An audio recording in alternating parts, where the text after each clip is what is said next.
हामचाजाक भारतनि हामचाजाक बाजेट तिख्लायजाखा लुकुरकनि बेबाक शेपशाप मानथाय सकथाय रखनति ओ बाजेट शनामजाखा भारत हा कतर बेसगां शालतैबो हामसाजाक शनामनानि आपुनो भारत हापांनि नाहार मुंहिने भारत हापांनो खा काहाम याफारमानि बिसिकति सदर हांखर बिजेपि कतर लुकुकुथु मुंगो आचुकलायखा राज्यसभानि एमपि राजु भट्टाचार्य मेयर दीपक मजुमदार नखबै कुबुनि आदंसं तंबायखा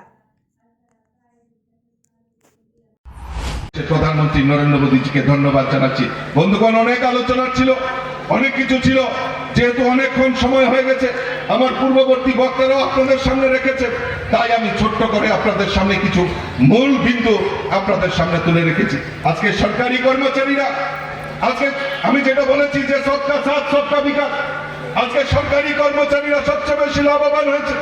যে 12 লক্ষ টাকা পর্যন্ত যারা আয়কর, আজকে 12 লক্ষ টাকা পর্যন্ত আয়কর দিতে হবে না, সেটা আমাদের দেশের যশস্বী প্রধানমন্ত্রী আমাদের ভারতবর্ষী হিসাবে আমাদেরকে উপহার সেটা দিয়েছেন। এটা আমাদের গর্ব করে বলতে হয়। বন্ধুগণ, আমরা দেখেছি এই রাজ্যেও বিভিন্ন জায়গায় ওই কমিউনিস্টের চুনোপুটি নেতারা কিছুদিন আগে মিছিল করেছেন, সংগঠিত করেছেন, আন্দোলন করেছেন। কি বলেছে? যে এই বাজেট নাকি ভুয়া, এই বাজেট নাকি ফেক, এই বাজেটে সেখানে ত্রিপুরার জন্য প্রভিশন রাখা হয়নি। আমি প্রশ্ন রাখতে চাই ওই চুনোপুটি নেতাকে, যে এত পদার্থ কেমনে হন আপনারা? আপনারা তো শিক্ষিত বলে আপনারা চালিয়ে দেন। এত পদার্থ আর এত যে মূর্খ আমরা জানা ছিল না। কারণ এই বাজেট কেন্দ্রীয় বাজেট, আর ত্রিপুরার বাজেট আর কিছুদিন পরে রাখা হবে।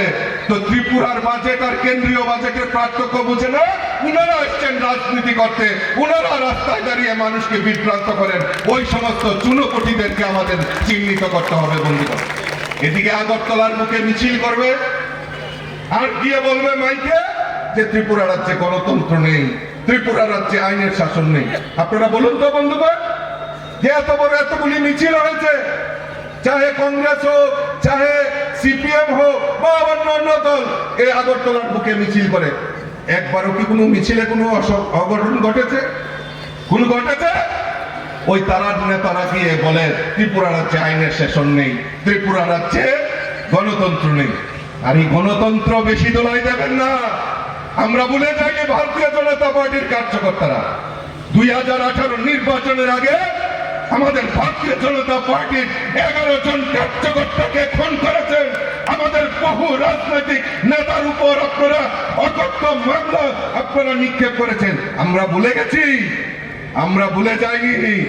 আমরা গণতন্ত্রে বিশ্বাস করি, আমরা সন্ত্রাসে বিশ্বাস করি না। গত কিছুদিন আগে আমি গিয়েছিলাম দক্ষিণ ত্রিপুরায়, উজান দুধপুরে, দেখে এসেছি আপনারা তৈরি করে রেখেছিলেন, বড় গর্ত তৈরি করে রেখেছিলেন যে এত লাশ হবে বিজেপির, এই লাশগুলি কোথায় নেবেন? সেখানে কবর দেবেন, খোয়াই নদীতে রক্ত ভাসবে, আপনাদের বক্তব্য রেখেছিলেন। কিন্তু আপনারা বলুন তো বুকে হাত দিয়ে, যে ভারতীয় জনতা পার্টি সরকার প্রতিষ্ঠার পর এই ত্রিপুরার যে একটাও রাজনৈতিক সন্ত্রাস হয়েছিল? এই রাজ্যে কোথাও এত বড় 2023-এর বিধানসভা নির্বাচন, 2024-এ লোকসভা নির্বাচন, 2024-এ পঞ্চায়েত নির্বাচন, একটাও রাজনৈতিক সন্ত্রাস হয়েছে কিনা? একটাও রাজনৈতিক সন্ত্রাস হয়নি। কারণ ভারতীয় জনতা পার্টির কার্যকর্তারা ধৈর্যশীল কার্যকর্তা, ভারতীয় জনতা পার্টির কার্যকর্তারা অনুশাসনের কার্যকর্তা, অনুশাসনকে মান্যতা দিয়ে তারা ভারতীয় জনতা পার্টির সংগঠনের শক্তিশালী করার লক্ষ্যে রয়েছে। তবে আমি এখনো জানি যে ত্রিপুরা রাজ্যের বিভিন্ন আনাচে কানাচে ডিস্ট্রিক্টে যারা ওই ক্রিমিনাল কমিউনিস্ট কংগ্রেসের নেতারা সেখানে যেতে পারেন না। কারণ মানুষের সঙ্গে প্রতারণা করেছেন, চিট ফান্ডের নামে প্রতারণা করেছেন, মানুষকে হুমকি ধমকি দিয়েছেন, চাঁদাবাজি করেছেন। তারা এখন ব্যুরো রিপোর্ট খুমপই।